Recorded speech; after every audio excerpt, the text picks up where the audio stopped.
So, uwi kami ng Manila. Attend kami ng wedding ng cousin ko. Actually, medyo matagal na rin tong video and ngayon ko lang siya i-upload.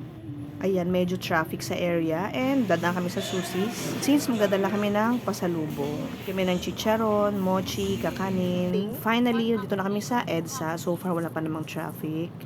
And dadaan kami sa may Alpha Land Tower. Kunin namin yung nirent namin na gowns and suit. Dito yan sa may Gallery D. Magaganda yung mga suit and gowns nila dito. Meron din silang shoes na pinaparent. So yan, nakuha na namin yung damit. So uwi na kami ng Las Piñas. So far, wala namang traffic. And finally, nandito na kami sa subdivision. So pagdating namin ng bahay, kumain lang kami saglit. So lalabas kami, pupunta kami ng salon para magpa-haircut si Miggy. And at the same time, magpa-mani-pedi na rin kami ni Ayan. So dito lang yan malapit sa bahay. So few blocks away lang yan. Medyo mahaba na rin kasi yung buhok ni Miggy, so ipapatrim lang niya. And after namin mag-salon, yan, punta na kami ng Tagaytay since doon yung venue ng wedding ng pinsan ko. So yan, wala namang traffic din papunta sa Tagaytay. And dito kami magpapaayos sa Beauty and View Salon. So dati daw yan na David Salon. Dito kami magpapa-hair and makeup kaming lahat. And okay naman yung rate nila dito, mura din. And maganda din yung gawa nila. After namin dito, diretso na kami sa venue. Diretso na kami sa church, sa Chapel on the Hill.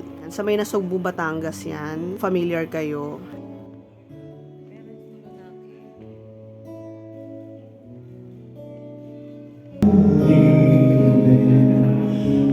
Ganda ng gown niya, no?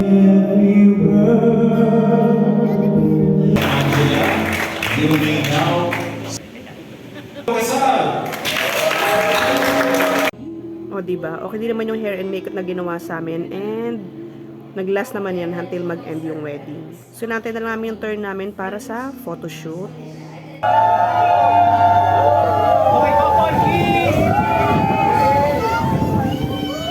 So, after sa church, diretso na kami sa Twin Lakes since dito yung reception. So, habang naantay yung ibang guest, ito yung gracing table and then yung mga souvenir. So, mag-register lang tayo dito para maklaim yung mga souvenir and kumuha ng mga pika-pika. Ito yung souvenir nila, yung mga perfume.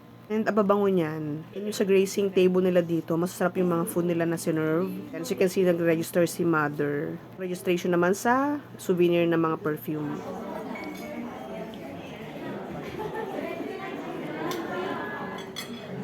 Nakapag-light snack na rin kami dito and inantay na lang din ibang guest para sabay-sabay kami pumasok sa mismong venue.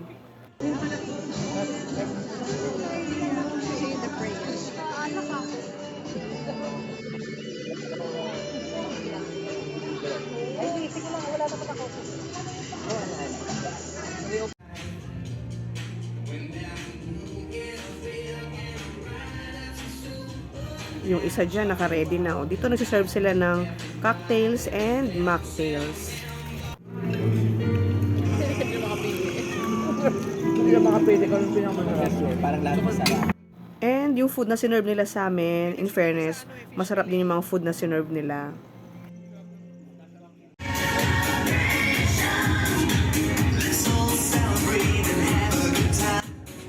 And halos patapos na rin yung program. So, inaantay na lang namin yan para makauwi na rin kami sa Airbnb na kinuha ni Tupe. So, yun lang. Thank you for watching and see you on the next one.